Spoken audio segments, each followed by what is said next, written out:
bien, estamos listos para la entrevista. Nos acompaña Mariana Alegre, directora ejecutiva de Lima Cómo Vamos, y por supuesto le damos la bienvenida a este espacio. ¿Qué tal, Mariana? Muchas gracias por la invitación, un placer estar aquí con ustedes. A ti, muchísimas gracias por acompañarnos, porque bueno, si bien ya tuvimos un proceso electoral el 7 de octubre, las elecciones regionales y municipales, algunas regiones entrarán en segunda vuelta, es importante regresar, ¿no es cierto?, a la agenda de desarrollo en principio, bueno, de Lima, ¿no? De eso vamos a hablar, qué es lo que quieren los limeños, cómo perciben también su ciudad, ¿no? Qué problemas necesitan ser atendidos, porque a veces cuando las autoridades ya están electas, dejamos esos temas y ya no los discutimos, ¿no?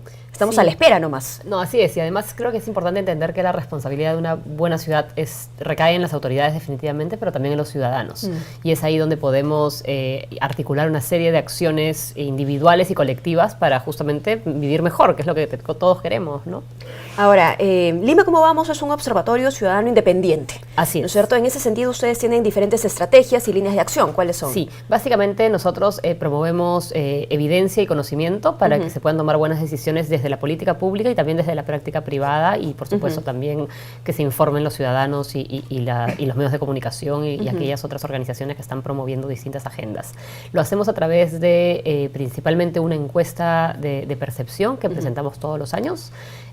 Los datos de la encuesta de este último año se utilizaron de hecho en las preguntas que se hicieron al debate para justamente conocer la opinión de cuáles eran las propuestas que tenían los candidatos a Lima. Otro de los informes que sacamos cada año también es un informe de indicadores, es decir, un compilado de toda la data pública y también en algunos casos privada que existe sobre distintos temas de la ciudad que impactan nuestra calidad de vida, desde cosas más urbanas como el transporte público y la vivienda, hasta cosas entre comillas menos urbanas como la salud y la educación, pero que también tienen un impacto en cómo vivimos, ¿no? Ahora, sobre esta información, ¿no?, que tenemos además sobre la mesa, la encuesta Lima Cómo Vamos, a la que pueden acceder, hay que decir también, a través de Google o el mismo portal, ¿no es cierto?, de la organización. A partir de nuestra página web y de nuestras redes en redes sociales, en www.limacomobamos.org pueden descargar todos los informes que venimos trabajando hace más de 8 años y además tienen acceso también a las bases de datos abiertas y de manera pública y gratuita. ¿Qué tanta compatibilidad hay entre lo que el ciudadano percibe como positivo y negativo, porque imagino que hay de las dos cosas, con aquello que los candidatos en un principio estaban planteando, por ejemplo, en sus planes de gobierno? Sí, ¿no? Déjame ir una pregunta un poquito más atrás todavía. Hay una discrepancia entre lo que las personas percibimos y lo que en realidad ocurre. Por ejemplo, muy bien, eso en principio. Tenemos, en el caso de seguridad ciudadana, tenemos ciertamente un altísimo nivel de inseguridad. Se coloca como el principal problema de la ciudad, tanto para Lima como para Callao, los 8 años que venimos haciendo la encuesta.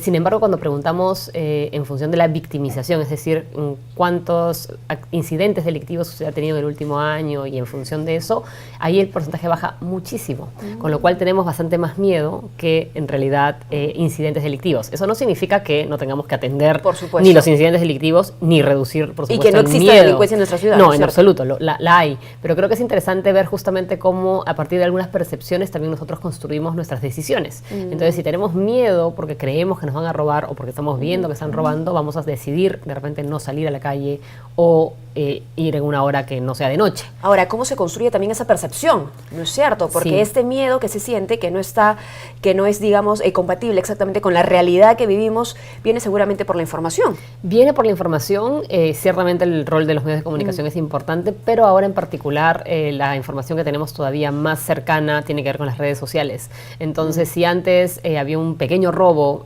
cerca de mi casa, eso yo no me enteraba porque no salía en las noticias. Por lo tanto, no percibías que había ese Sin tipo embargo, de ahora seguramente muchos de las personas que están viendo son parte de algún grupo en Facebook o tienen algún grupo en WhatsApp con vecinos, con la comunidad, y se enteran de todo lo que pasa. Entonces, eso nos muestra, por un lado, más información y al mismo tiempo nos hace más vulnerables.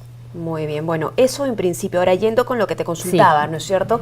La compatibilidad, entonces, que no tendría que ser tanto con la percepción del ciudadano. Tiene que ser con ambas cosas. O bueno, claro, con la percepción, pero también con el diagnóstico real de lo que está pasando en nuestra ciudad, ¿no es cierto? Mira, es interesante, para el caso de Lima en particular, hemos tenido, muchos candidatos, de los cuales 17 de ellos han incluido datos nuestros en los planes de gobierno, lo cual es en realidad un gran respaldo para el uso de la información. Pero también, y eso es importante, tenemos que entender que los ciudadanos están empezando a demandar una ciudad distinta. Y eso es algo que hemos podido ver en algunas de las propuestas que se han puesto en la oferta electoral para el caso del municipio de Lima Metropolitana. Hay algunos candidatos y partidos que han estado hablando, por ejemplo, de movilidad sostenible, sí, o de planificación urbana, o de gestión de la seguridad por estrategias menos represivas y más comunitarias y preventivas. Y esos son algunos de los puntos de la agenda que desde un objetivo para tener una ciudad sostenible hemos estado promoviendo junto con, por supuesto, varios aliados, y son además las tendencias a nivel mundial.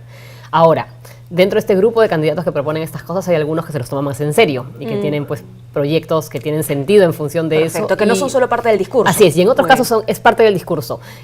Cuando a veces me preguntan, oye, pero pucha, lo está diciendo porque está de moda o porque le están diciendo que eso es lo que hay que decir, yo digo, sí es cierto, pero también es cierto que eso es un indicador de cómo ya esos temas nos preocupan, y aunque se haya puesto entre comillas por moda o por discurso, es también un paso adelante en la búsqueda de la ciudad porque digamos mejor. que en lo dicho ya no tendría que haber un paso atrás. Sí, ¿no? y más allá de que luego, sí, más allá de que luego vayan a implementar eventualmente cosas que no van alineados con el discurso, ya estamos avanzando, ¿no? O sea, hace unos años conversamos con un colega que hace 5 o 6 años le pedimos a los alcaldes que hagan ciclovías. Ahora les pedimos que las hagan bien. Estamos avanzando, todavía hay problema, pero estamos avanzando. Muy bien, bueno, en cuanto a la encuesta, en cuanto a los planes de gobierno, ¿no? ¿Cuáles podrían definirse como los principales retos que tienen ahora las autoridades de nuestra ciudad, no solo el burgomaestre de Lima Metropolitana? Sí, ahí yo creo que en realidad, más allá de los problemas particulares que pueda tener cada distrito de la ciudad, lo más importante es encontrar una fórmula apropiada para articular un proceso a nivel metropolitano y a nivel distrital que vaya en una misma dirección. No tiene ningún sentido que el alcalde metropolitano esté planteando desarrollos en X zona de la ciudad y las jurisdicciones de esa zona quieran hacer todo lo contrario, ¿no? O no tiene ningún sentido que el alcalde vaya a promover de repente los medios no motorizados y que distritos en Lima estén empezando a eliminar las ciclovías que seguramente todavía no tan bien diseñadas ya aparecieron en sus jurisdicciones. Entonces yo creo que el gran reto para todos es esa articulación. Va a haber quienes tengan más vocación de articular, y en buena hora además también el hecho de que tengamos varios alcaldes electos que son miembros del partido ganador de Lima Metropolitana. Entonces eso ayuda o debería ayudar Tendrían a que haber esos promover puentes, ¿no es cierto? una articulación. Vamos a ver cómo pasa, porque finalmente, ustedes más que nadie lo saben, nuestros partidos políticos no son tan institucionales como deberían ser, como quisiéramos que sean, para justamente llevar la representación de los ciudadanos a quienes están atendiendo, ¿no? Bueno, y eso también es una tendencia, ¿no es cierto? Trabajar de manera articulada, sin eso, ¿cómo? Sí, y la articulación además va de la mano justamente de pensar una visión de ciudad y un plan urbano que pueda, aprovechando lo que ya se ha hecho en los esfuerzos anteriores, se pueda definir de una vez y provocar también lo que nosotros llamamos desde el urbanismo instrumentos simplificados de planificación, de manera que se puedan ejecutar también en el corto plazo procesos que van a involucrar a nuestra ciudad y a nuestro crecimiento por muchas décadas, ¿no? Muy bien, la articulación entre municipios y también la relación con el ciudadano. Sí, ¿no? ¿Cómo se trabaja en eso? Porque sé que ustedes han llevado a cabo talleres. Hemos hecho para estas elecciones unos talleres con apoyo de la cooperación alemana y con aliados como Idea Internacional, donde pudimos recoger más de 1000 ideas de solución a problemas urbanos en distintas zonas de Lima y en el Callao. El objetivo de esos talleres era básicamente recoger un poquito esta inteligencia colectiva. La estamos sistematizando para entregarla junto con los datos de la encuesta y junto con los datos el informe de indicadores a las autoridades electas hacia mediados de noviembre. Para que ellos puedan tomar decisiones y para que además los ciudadanos puedan encontrar su voz también reconocida y validada por las nuevas autoridades. El rol de Lima Como Vamos finalmente es intentar ser esa bisagra, esa conexión entre ciudadanos y autoridades y, bueno, medios de comunicación y demás, ¿no? Ojo que estamos hablando de talleres de ideas y soluciones. Así no es. Solamente talleres donde el ciudadano expone, exacto. No es solo porque bueno, problema. no está mal, en principio hay que saber hacer un diagnóstico, ¿no? Reconocer qué pasa en nuestro distrito, pero luego de eso, ¿a dónde apuntamos? Ahora, pensamos muchas veces que las soluciones solamente las tiene la autoridad. Sí, y ahí creo que hay ¿Cómo desarrollar esta habilidad de buscar soluciones? En realidad, muchas veces las soluciones están en los ciudadanos. Fíjense cómo las mismas ciudades de nuestro país se han construido principalmente por acción ciudadana, ¿no? Estamos hablando del urbanismo ciudadano como tal, que claro, en algún primer momento ocupa tierras para garantizar vivienda, derecho a la vivienda importantísimo, pero también lo vemos ahora en los movimientos que están defendiendo sus espacios públicos y sus parques de privatizaciones o de malos usos. En ese sentido, el rol del ciudadano es clave, lo mencionamos al inicio, como co-constructor de su ciudad. Y como finalmente quien va a ser responsable de los compromisos y los deberes que también tiene, más allá de solamente reclamar derechos. Pero, y ahí es donde es súper importante entender, el día a día, la vida cotidiana de nosotros nos muestra una serie de retos en nuestras vidas. Y es ahí donde está la información más rica. O sea, si logramos, y ahora lo conversaba con algunas personas en Twitter, que Dios decía, ¿dónde hay rampas mal diseñadas? ¿No? Para personas con discapacidad. Acabamos de ver este reportaje súper importante sobre cómo integrar a las personas con discapacidad en la sociedad de mejor manera. Y claro, las personas saben dónde están las rampas mal puestas, porque las caminan, las usan. Posiblemente las autoridades no sepan eso, porque tienen una estructura distinta, porque no pueden estar en todos lados, porque no caminan las calles como cotidianamente, ¿no? Entonces, ahí es donde podemos hacer esa unidad de información.